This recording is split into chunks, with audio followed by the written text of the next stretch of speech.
talk about some adaptations that can be added to the Oregon Trail card game. I had a commenter who commented on the YouTube video that says, roll down the window on the freeway and toss this game out. So there have been quite a few people who've gotten frustrated. If you listen to the makers of the game, Pressman Toys, they basically have set it up that it is very hard to win this game. It is possible, but it isn't easy to do. And so I think that frustrates a lot of people, and there's some components to the game that have some issues that not everybody's thrilled with. So if you've played the game a couple times, I recommend that you play the game a few times so that you kind of get to know how the rules are. After you've played it, 2, 3, 4 times, then kind of decide, well, what would make this game a little bit better? And I've looked online and I've gotten a few suggestions from other people. One thing that I read from someone else is that when they lay down the fort or the town card, instead of that person getting the supply card, they have everybody gets a supply card. So everybody gets the benefit from that fort because they're all in the group together anyway. Another option would be that someone posted online is in the real computer version, you have an option towards the end of the game to float the river down the Columbia.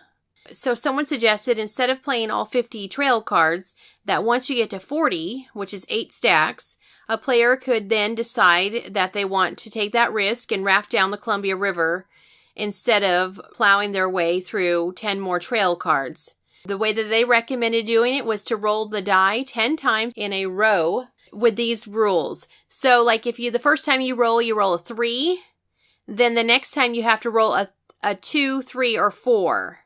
So if you rolled a 4 that time, then the next time you'll have to have a 3, 4, or 5. And so you'll have one higher or one lower than your previous roll. And if you didn't, then they said that player drowns. Another option you could do is adjusted that you drop a supply card the first time, and then the second time, then maybe they drown. So you could adapt it some other way that you feel is best. Another suggestion that came up was in the original game, you have an option to go hunting to get more food.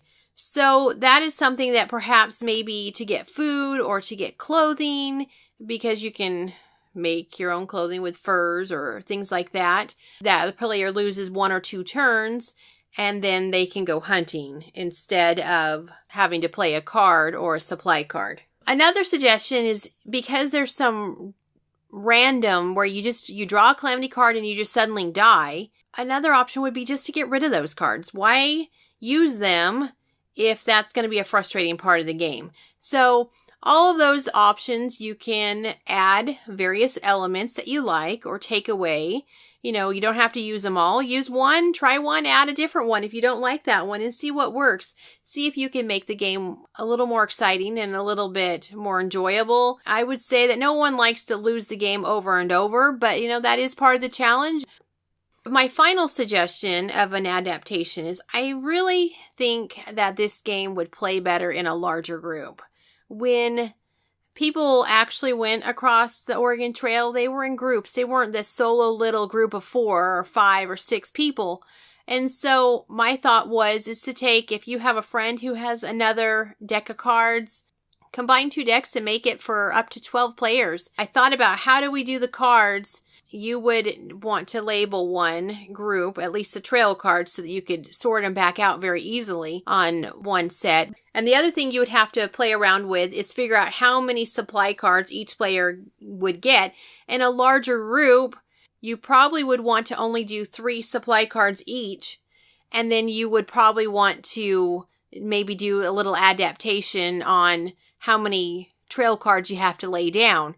If you don't want to do this big, larger group, another option would be to do the 2 decks and to have one group of up to 6 compete against another group of up to 6. So you kind of have which one of us can get the furthest along before dying. And so you could kind of make it a little bit more of a competition. Those are my suggestions for how to add some adaptation to the Oregon Trail game. If you have any other suggestions, feel free to leave it in the comment below. And hope you enjoy playing this game with these adaptations.